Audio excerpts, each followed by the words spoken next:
Bab 364 Puncak Es Terlarang. Di mana ini? Bei saat ini sedang berdiri di tengah jalan yang ramai. Melihat ini, dia dengan cepat mempertanyakan sekelilingnya, karena tempat ini tidak dikenalnya. Namun, dia telah dibawa ke sini setelah lampu keemasan menyala. Tiba-tiba, cahaya redup menyala, dan sosok diam-diam muncul di depannya. Bei. Sebuah suara lembut bertanya, Bei memusatkan pandangannya pada orang itu. Yang dia lihat hanyalah wajah tersenyum dan tampan. Dia tidak bisa menggambarkan perasaannya ketika dia melihat siapa itu. Orang ini memiliki rambut biru langit yang panjang, mengalir, sementara mata biru mereka mengandung tatapan sedalam dan tak terbatas seperti samudera. Dia mengungkapkan senyum lembut di wajahnya yang membuatnya tampak sangat dapat diandalkan. Ikuti aku. Orang itu perlahan berbalik. Hanya dalam satu langkah, dia sudah bergerak lebih dari 10 meter ke depan. Meskipun Bei tidak tahu apa yang sedang terjadi, dia sejernih kristal bahwa dia dalam ilusi lembah peminta cinta Yin Yang. Dia dengan cepat mengikuti orang yang baru saja muncul. Pria itu tidak berjalan terlalu cepat atau terlalu lambat. Dia bergerak dengan kecepatan yang bisa dia ikuti dengan nyaman. Anehnya, para pengamat tampaknya tidak memperhatikan langkah cepat mereka. Siapa sebenarnya orang ini? Bei bertanya-tanya saat dia bergerak. Akhirnya, pria itu berhenti di luar sebuah rumah. Dia mendorong pintu terbuka sebelum masuk. Bei buru-buru mengikutinya ke dalam. Halaman rumah itu sangat sunyi. Segala sesuatu tentang itu juga tampak sangat damai. Bahkan suara burung atau serangga tidak dapat didengar. Pria itu menuntun Bei ke aula utama rumah ini. Setelah melewati aula tengah, mereka melangkah ke halaman belakang, dan akhirnya sampai di sebuah ruangan. Lelaki itu memberi isyarat kepada Bei dan menunjuk ke ruangan itu. Bei tanpa sadar berjalan menuju ruangan. Pintunya sudah terbuka. Ketika dia mengintip, tubuhnya bergetar hebat. Xiaoya. Bei berteriak, sebelum langsung masuk ke kamar. Ya, ada seorang wanita duduk bersila di atas tempat tidur di dalam ruangan ini. Tubuhnya saat ini berkedip dengan cahaya hitam kebiruan. Rambutnya mengalir di belakangnya, sementara ekspresinya tenang, meskipun sedikit pucat. Dia adalah Tang Ya. Xiaoya. Bei menyerbu ke arahnya dan mengangkat tangannya untuk meraih bahunya. Namun, dia hanya menangkap udara. Setelah beberapa saat, Bei terpana menyadari bahwa tangannya telah menembus tubuh Tang Ya. Mengapa? Kenapa saya ilusi? Xiaoya. Bei, yang biasanya tenang dan halus, mulai mengalami luapan emosi. Dia ingin memeluknya. Dia ingin memeluk tubuh rampingnya, memeluknya, dan menggunakan panas tubuhnya untuk menghangatkan tubuh sedingin esnya. Segala sesuatu di sekitarnya tiba-tiba sedikit berubah. Tang Ya secara bertahap menghilang, diikuti oleh rumah menghilang, dan akhirnya semua yang ada di sekitarnya menghilang. Setelah ini, bunga merah muda besar dengan aroma bunga yang menyegarkan memasuki visi Bei. Bunga ini berubah menjadi lingkaran cahaya sebelum menyebar. Setelah ini, ia melihat bola biru berkilau dan sejernih kristal menggantikannya. Itu terlihat seperti memiliki perpanjangan kristal, namun sepertinya itu memiliki daun juga. Segala sesuatu di sekelilingnya berubah ilusi lagi. Gelombang pusing yang kuat melanda Bei, dan dia kehilangan kesadaran. Oh, kenapa saya di sini? Bukankah tempat ini sudah hancur? Heikaitu tercengang ketika dia melihat sekelilingnya. Lingkungannya dipenuhi dengan logam. Ada cahaya dan aroma logam, yang membantunya segera mengenali bahwa ini adalah Institut Penelitian Bawah Tanah dari Illustrious Virtue Hall. Baik dia dan Huo Yuhao pernah menghabiskan waktu lama di lembaga penelitian ini. Namun, itu benar-benar kosong sekarang. Keluar, Suhe, sebuah suara seram bergema.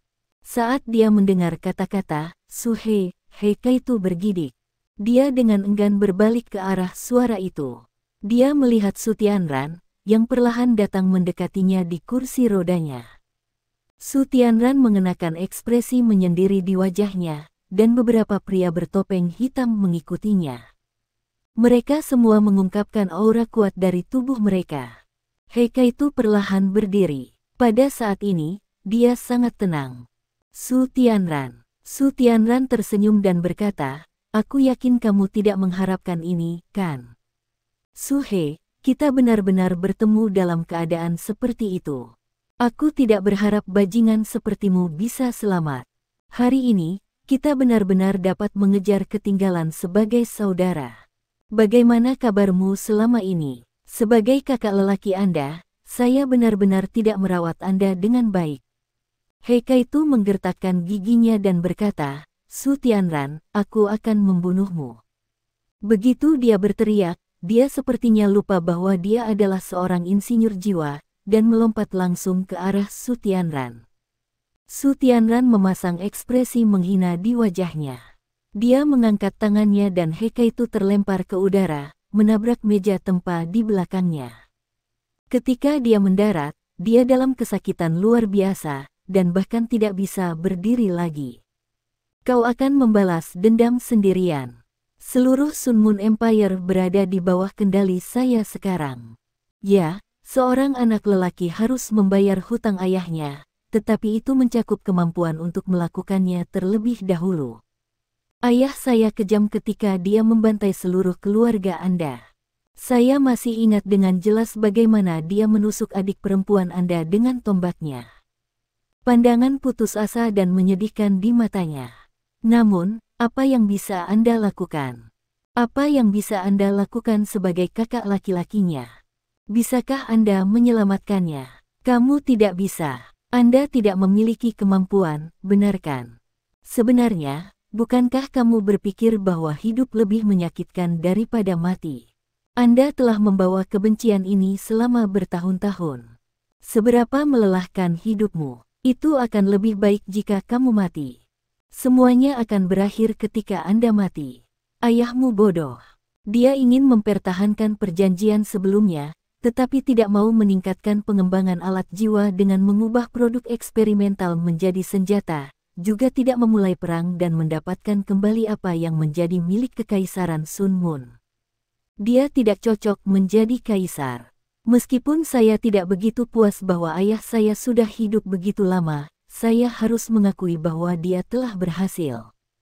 Mengganti ayahmu adalah pencapaian terbesar dalam hidupnya, dan itu telah membereskan semua rintangan di depanku. Masa depan benua Douluo adalah milikku, Su Tianran. Itu milik Sun Moon Empire. Setelah saya menaklukkan benua ini, saya akan mengubah namanya menjadi Sun Moon Kontinen. Aku ingin kata-kata, benua Douluo, lenyap sepenuhnya dari dunia ini. Semakin banyak Su Tianran berbicara, semakin fanatiknya dia. Dia tampak persis seperti penjahat-jahat saat dia duduk di sana. Heikaitu berjuang dari tanah, matanya sudah benar-benar merah. Kebencian yang selalu dia tekan telah sepenuhnya dilepaskan pada saat ini. Dia mengeluarkan raungan kemarahan buas, sebelum menyerbu Su Tianran lagi seperti harimau gila. Su Tianran sama sekali tidak terganggu dengan ini. Dia mengangkat tangannya sekali lagi dan melemparkannya kembali sekali lagi. Mati. Sekarat akan mengakhiri segalanya. Sangat disayangkan bahwa Anda tidak akan bisa melihat seberapa makmur benua Sun Moon di masa depan. Ketika Anda mencapai akhirat, ingatlah untuk memberitahu ayah Anda yang sudah meninggal bahwa penguasa yang tidak tahu cara menyerang tidak layak menjadi ayah. Mintalah dia untuk bertobat di sana. Heikaitu berada di bawah tekanan besar sekarang, tetapi sebuah suara tiba-tiba menjerit, "Tidak. Aku tidak akan membiarkanmu menyakitinya." Dan sesosok tubuh yang lembut tiba-tiba muncul di depannya. Heikaitu melihat 2 cincin jiwa kuning, 2 ungu, 4 hitam dan 1 merah, yang sangat menyilaukan. Xiao Xiao. Kapan Xiao Xiao menjadi gelar Douluo?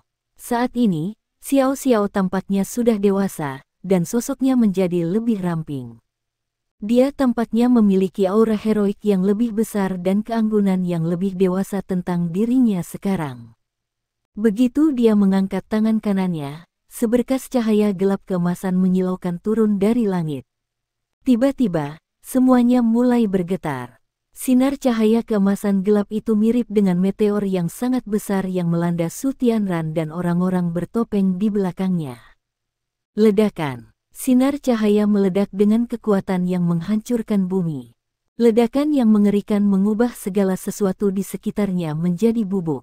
Aula kebajikan terkenal menghilang. Semuanya menghilang. Satu-satunya yang tersisa adalah depresi besar yang tersisa, serta jeritan tragis yang ditinggalkan oleh Su Tianran dan para pria bertopeng. Hekai itu linglung saat dia memandang Xiao Xiao. Rasa sakit fisik yang dia rasakan sepertinya telah menghilang.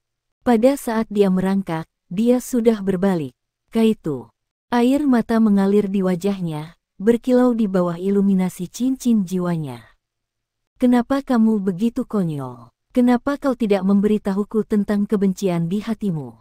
Mengapa Anda tidak membiarkan saya berbagi beban Anda? Apakah aku bukan istrimu? Xiao Xiao, menipu. Meskipun kamu tidak tampan atau romantis, aku tidak pernah membenci kamu untuk apapun ketika aku memutuskan untuk bersama dengan kamu. Kaitu, idiot. Di masa depan, Anda harus berbagi rasa sakit dengan saya, apapun yang terjadi. Musuhmu akan menjadi musuhku. Xiao Xiao sudah melompat ke pelukan Hekai itu saat dia berbicara. Dia memeluk tubuh berototnya dengan erat. Air mata mengalir tak terkendali ke wajah Hekai itu. Xiao Xiao, Xiao Xiao, Xiao Xiao. Hembusan angin dingin bertiup saat kepingan salju melayang di udara. Itu benar-benar putih di mana-mana. Salju beterbangan di udara, dan tanahnya benar-benar beku. Terletak di puncak gunung, ada luas permukaan kurang dari 200 meter persegi. Ada lapisan salju tebal di tanah. Tidak hanya dingin, tetapi juga sangat sulit. Ada dua orang yang tampak identik di puncak gunung sekarang. Mata dan rambut mereka biru pucat, dan mereka berdua sangat menggairahkan. Di mana ini? Wang Donger agak bingung ketika dia melihat Wang Qiwer di seberangnya. Wang Qiwer tampaknya telah merasakan sesuatu. Dia tampak sangat galak saat dia memindai lingkungan mereka. Ini adalah lokasi petualangan ketulusanmu. Pertarungan terakhir di puncak-puncak sedingin es ini. Huo Yuhao akan pergi ke siapapun yang menang. Suara yang menyendiri menyuarakan di udara. Wang Donger menegakkan pandangannya. Bisakah masalah hati benar-benar diselesaikan melalui kekerasan? Ini cara terbaik untuk menyelesaikan masalah. Kalian berdua terlihat sama, dan sama-sama luar biasa. Namun, hanya satu dari kalian yang bisa bersamanya. Orang yang selamat akan memiliki hak untuk tetap bersamanya. Dia tidak akan tahu apa yang terjadi. Hari ini, hanya satu di antara Anda yang bisa meninggalkan sini hidup-hidup. Ada gunung es yang tak terhitung jumlahnya di sekitar Anda. Jika tidak ada dari kalian yang mati, kalian berdua akan tetap di sini selamanya. Wang Donger dan Wang Qiwer bergerak pada saat yang sama. Mereka tidak saling menagih satu sama lain. Sebaliknya, mereka berbalik dan bergegas menuju tepi puncak es mereka untuk melihat ke bawah. Bahkan dengan karakternya yang dingin, ekspresi Wang Qiwer berubah drastis saat dia menatap ke bawah. Mereka berada di puncak es yang berdiri bebas.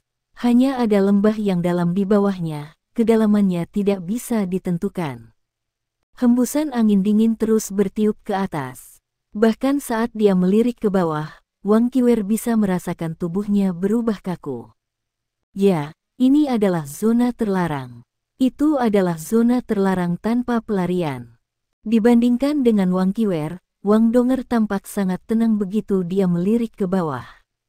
Dia perlahan berjalan menuju Wang Qiwer dan duduk di tengah-tengah puncak es. Qiwer, mari kita bicara. Wang Donger menunjuk Wang Qiwer. Wang Qiwer mendapatkan kembali tatapannya yang dingin dan serius dan duduk 5 meter di depan Wang Donger. Apa yang ingin kamu katakan? Tentang seberapa besar dia mencintaimu? Dia bertanya dengan dingin. Wang Donger menggelengkan kepalanya dan berkata, bukan dia. Mari kita bicara tentang kita. Mari kita bicara tentang tempat ini, tentang Yin Yang Love Quarrying Valley. Mata Wang Qiwer cerah dan dia berkata dengan mengejek, memang. Tidak perlu membicarakannya. Anda selalu menjadi pemenang baginya. Apalagi yang bisa dibicarakan. Bahkan jika aku akan membunuhmu sekarang, apakah dia akan pernah jatuh cinta padaku? Tidak, meskipun aku tidak menghabiskan banyak waktu bersamanya dibandingkan dengan kamu, aku yakin dia tidak akan bersamaku bahkan setelah kamu mati. Wang Donger mengerutkan alisnya. Qiwer, ada apa? Wang Qiwer menggelengkan kepalanya. Saya baik-baik saja. Wang Donger mengangkat kepalanya untuk melihat ke langit dan menghirup udara segar. Kita tidak akan berada dalam bahaya.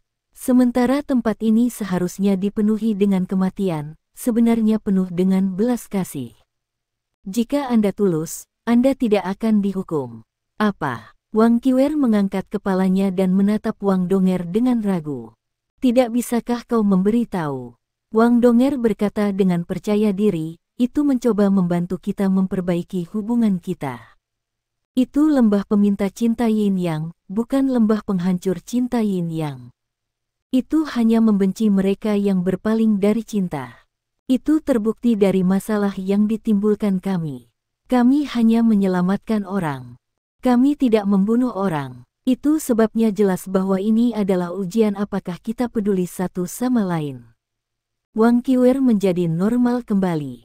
Lalu bagaimana kita meninggalkan tempat ini? Wang Donger menggelengkan kepalanya dan menjawab, aku juga tidak tahu.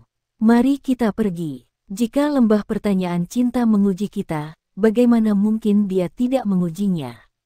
Tidakkah menurutmu itu aneh? Menurutmu di mana Yu Hao? Wang Qiwer mengerutkan alisnya.